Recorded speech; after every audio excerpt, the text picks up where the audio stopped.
دعویٰ کرتے ہیں صاحب اللہ نے دو چیزیں دی ہے اور دو ہی پر عمل کرو. ہم اہل حدیث ہیں اور انہوں نے کیا غضب ڈھایا. کالج میں پڑھنے والے, کالج کے اسٹوڈنٹ اور ہیڈ ماسٹرز وغیرہ, رکشہ چلانے والے, پکوڑی تلنے والے, بال بنانے والے, چپل سینے والوں کے ہاتھ میں بخاری دی اور وَلَقَدْ يَسَّرْنَا الْقُرْآنَ لِلذِّكْرِ فَهَلْ مِن مُدَّكِرٍ. اللہ نے قرآن کو آسان کیا.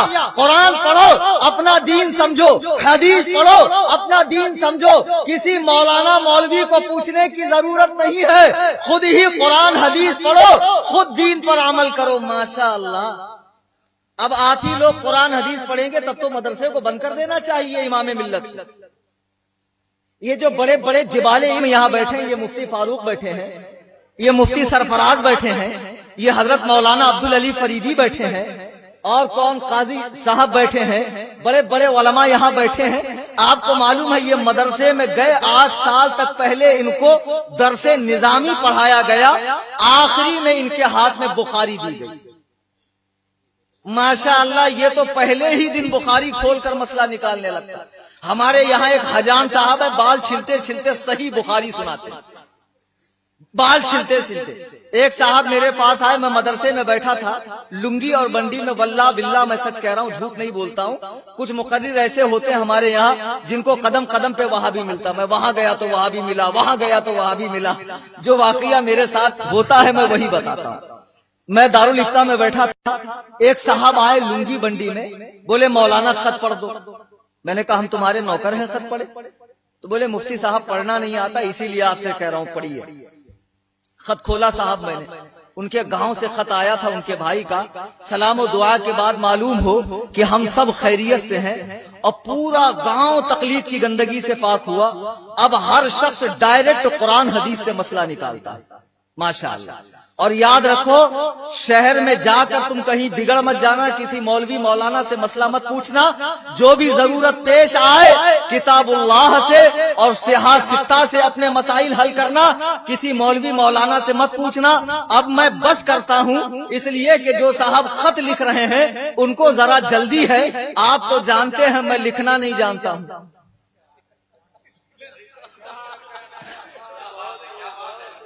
اب میں حیرت کے سمندر میں ڈوب گیا. یا اللہ, یہ گدہ الذی پڑھنا نہیں جانتا, وہ گدہ الذی لکھنا نہیں جانتا, مسئلہ قرآن حدیث سے نکالتے کیسے؟ بتاؤ. ایسے ہی لوگ اہل حدیث ہوں گے, ایسے ہی لوگ اہل حدیث ہوں گے. ایک سے ایک بے وقوف. ایک جگہ ظہر کی نماز پڑھنے گیا, میں نے دیکھا پوری جماعت امام کی اقتدا کر رہی, ایک صاحب اکیلے نماز پڑھ رہے ہیں. تو مجھے لگا ہو سکتا ہے امام صاحب سے نہ بنتی ہو. بہت سے لوگوں کی نہیں بنتی نا اماموں سے, اماموں کی ترقی برداشت نہیں ہوتی, امام کا آگے بڑھنا برداشت نہیں ہوتا. لوگ تو چاہتے ہیں کہ ایسا امام ملے کہ فجر پڑھ کے مصلی پہ سو جائے, پھر ظہر میں آ کے صدر صاحب اٹھائے کہ اٹھو امام صاحب ظہر کی نماز کا وقت. کھانا نہ مانگے, تنخواہ نہ مانگے, ڈیمانڈ نہ کرے, ایسا امام چاہیے لوگوں. میں نے سوچا ہو سکتا ہے امام سے نہ بنتی ہو, یا پھر ہو سکتا ہے کمیٹی والوں سے نہ بنتی ہو. تو میں نے کہا نماز ہو جائے تو پوچھوں. نماز کے بعد ان سے میں نے پوچھا, بھیا جماعت سے نماز ہو رہی تھی, آپ کاہے اکیلے پڑھ رہے تھے؟ بولے مولانا چپ رہیے, زیادہ بقراتی مت کیجیے, ہم کو سب معلوم ہے. ہم نے کہا جو آپ کو معلوم ہے ذرا ہمیں بھی تو بتائیے, ہم تو دیکھا ہے آپ کی سمجھدانی کتنی بڑی ہے. بولے مولانا ایسا ہے, قرآن میں کہیں نہیں لکھا ہے کہ جماعت سے نماز پڑھنا چاہیے. جب خود سے قرآن حدیث پڑھو گے تو بیڑا کیسے غرق ہوگا سنو. خود سے جو لوگ قرآن پڑھ کر سمجھنا چاہتے ہیں, محقق بننا چاہتے ہیں, ان کا بیڑا ایسے غرق ہوتا. بولے مولانا قرآن میں کہیں بھی جماعت سے نماز پڑھنے کا حکم نہیں ہے. میں نے کہا ہے تو قرآن میں وَرْكَعُوا مَعَ الرَّاكِعِينَ, رکوع کرنے والوں کے ساتھ رکوع کرو. تو ان کی رگے خباثت پھڑک گئی. کہا مولانا صرف رکوع کا لکھا ہے, پوری نماز کہاں ہے؟ تو میں نے کہا بھائی پوری نماز تو حدیث میں ہے نا. تو وہ ان کے بڑے بھائی, دیکھو عقل کے اندھے, شکل کے گندے, دیو کے بندے, ان کے بڑے بھائی اہل حدیث, اور اہل حدیثوں کے بڑے بھائی کون؟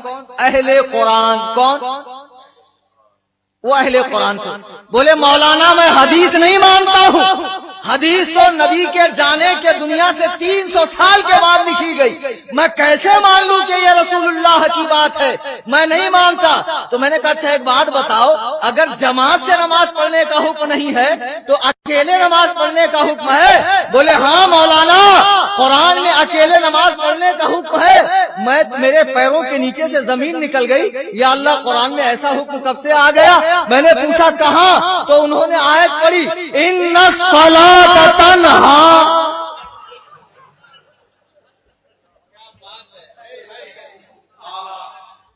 ارے باپ رے باپ، بے شک نماز اکیلے پڑھو۔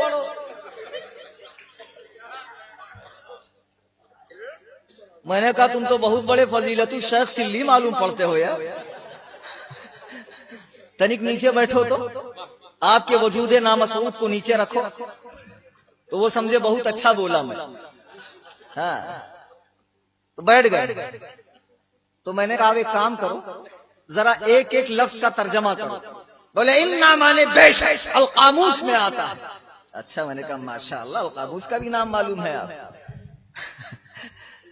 بولے صلاۃ مانے کئی لغت میں آتا ہے، لسان العرب میں بھی آتا ہے، علامہ منظور افریقی رحمہ اللہ نے لکھا۔ میں نے کہا ماشاءاللہ۔ اور میں نے کہا تنہا مطلب؟ بولے اس کا مطلب دیکھنا کیا ہے، سبھی جانتے ہیں تنہا مطلب اکیلا۔ ابے میں نے کہا پگلے اعظم عالم، تنہا مطلب اردو میں اکیلا ہوتا، عربی میں تھوڑی اکیلا ہوتا۔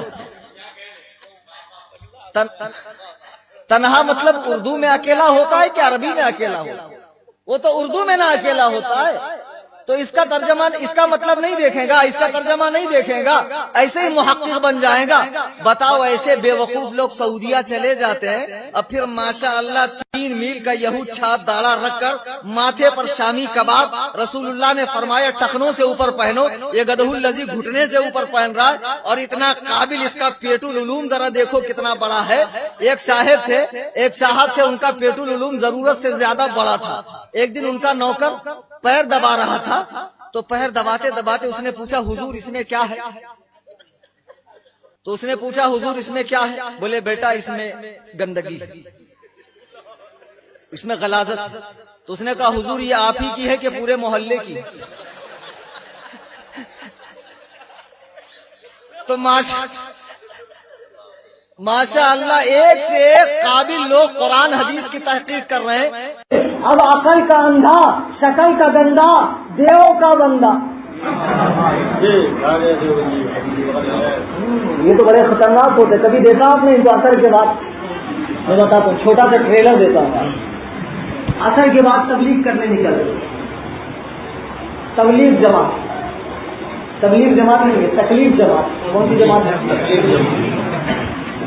اثر بعد نکلتے ہیں، امیر صاحب سب سے آگے، 2 4 لونڈے بگڑے ہوئے، جن کے گھر پہ جاؤ تو پتا چلے گا کسی نے ماں باپ کو مارا، کوئی بیاض خور ہے، کسی کی شراب کی بچی ہے، سمجھے، کسی نے 2 مرڈر کر کے کئی سال جیل میں رہا ہے، اب سدھر نہیں رہا تو ماں باپ نے اٹھا کے جماعت میں بھیج دیا۔ اس ٹائپ کے لوگ آتے، اور پھر محلے کا ایک امیر ہوتا، امیر صاحب کے ہاتھ میں 4 انگل کی تصویر، جو پیچھے بندھا ہوا رہتا ہاتھ، اب انگلی چلتی ہے خدا جانے تصویر سے ہی چلتی ہے یا کہاں چلتی ہے، بہرحال اب یہ لوگ غریب کوچوں میں آتے، اور آنے کے بعد دیکھو میرے بھائی، اللہ کے دین کی دعوت لے کے بڑے دور سے یہ جماعت آئی ہے۔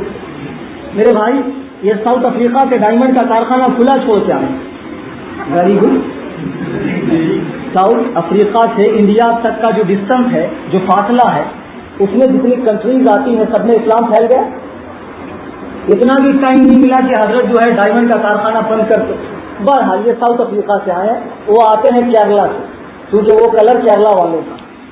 پھر اس کے بعد کچھ گورے گورے کشمیر سے پکڑ لیں گے، صاحب یہ امریکہ سے آئے ہیں، اللہ کا دین بڑے خطرے میں ہے، اللہ کے دین پہ بڑی مصیبت ہے، اور آپ ہمارے ساتھ چلیے، مسجد میں آئیے، اللہ رسول کی بات ہوگی۔ کس کی بات ہوگی؟ ان سے بولو ابھی عقل کے، جب اللہ رسول کی بات ہوتی ہے تو بیچ میں جبریل بھی نہیں جاتے، کہتے ہیں اگر یک سرمویہ برتر پڑا، نہیں سمجھدانی چھوٹی ہے آپ لوگوں۔ جب اللہ رسول کی بات ہوتی ہے، اگر یک سرمویہ برتر پرم فروغ تجلا بسوزت پرم، یا رسول اللہ ایک بال برابر بھی میں آگے بڑھ گیا تو اب آپ کی جو حقیقت ظاہر ہونے والی ہے اس سے میرے سب جل جائیں گے. جب اللہ رسول کی بات ہوتی ہے تو جبریل بھی بیچ میں نہیں جاتے تو ہم کیا کرنے جائیں.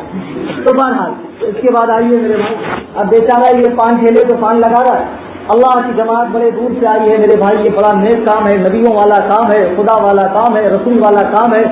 آئیے ہمارے ساتھ چلیے. اب وہ بولتا صاحب میں آپ کے ساتھ چلوں گا تو پان پٹی کون سنبھالے گا؟ اللہ سنبھالے گا. آگے کے ساتھ ایک صاحب سبزی بیچ رہے تھے, میرے بھائی بڑے دور سے جماعت آئی ہے ہمارے ساتھ چلیے, میں آپ کے ساتھ چلوں گا تو میرا بھاجی کا گالا کون سنبھالے گا؟ اللہ سنبھالے گا. اب ان سے کہو اللہ بھاجی کا گالا سنبھالے گا, اللہ پان پٹی سنبھالے گا, اللہ اپنا دین نہیں سنبھال سکتا. اللہ اپنا دین نہیں سنبھال سکتا. دین سنبھالنے کے لیے آپ جیسوں کو چھوڑا اللہ. اچھا اس کے بعد صاحب یہ ہے دیوبندی حضرات. دیوبندی عجیب عجیب نام رکھتے, ذرا بتلائیے صاحب یہ کیسی عقل مندی ہے, ذرا بتلائیے صاحب یہ کیسی عقل مندی ہے, جسے بننا تھا بندہ خدا کا وہ دیوبندی ہے. اور بڑے فخر سے بولتے ہم دیوبندی. ایک صاحب نے کہا بولے آپ ہمارے پیچھے نماز کیوں نہیں پڑھتے؟ میں نے کہا آپ ہیں کون سی مصیبت یہ تو بتاؤ. تو بولے میں دیوبندی ہوں. تو میں نے کہا دیکھ اللہ نے عورت کو 3 چیز نہیں دیا, نبی نہیں بنایا, امام نہیں بنایا, خلیفہ نہیں بنایا. میں بندہ, ہماری مسجد کا امام کیا بندہ ہی ہوتا ہے.